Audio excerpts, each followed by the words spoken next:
جب تمہارے رشتہ دار تمہارے خلاف بولنے لگ جائیں تو سمجھ جانا صلح کے لیے ایک دوسرے کا حق ماننا مسلمانوں کی اتحادیت کا علامہ ہوتا ہے۔ اللہ کی رحمتوں پر یقین رکھنا اور دوسروں کو بھی رحم کرنا ایمانی مہربانی کا اظہار ہے۔ نیکی کرنا اور دوسروں کے لیے خوشیاں چھپانا اللہ کی رضا حاصل ہوتی ہے۔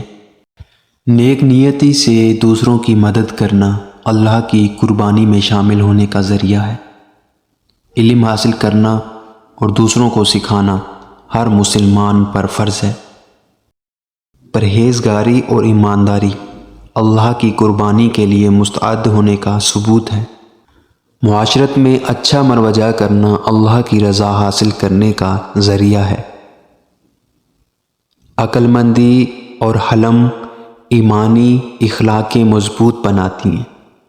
نیک نیتی اور سچائی پر عمل کرنا اللہ کی قربانی کے لیے راضی ہونے کا ذریعہ ہے۔ اللہ کے لیے اپنے گناہوں کا اعتراف کرنا اور توبہ کرنا ایمان کی تجدید ہوتی ہے۔ غیبت سے بچنا اور دوسروں کی توہین نہ کرنا ایمان کی پاکیزگی کا اظہار ہے۔ جب تمہارے رشتہ دار تمہارے خلاف بولنے لگ جائیں تو سمجھ جانا کہ تم کامیابی کی طرف گامزن ہو۔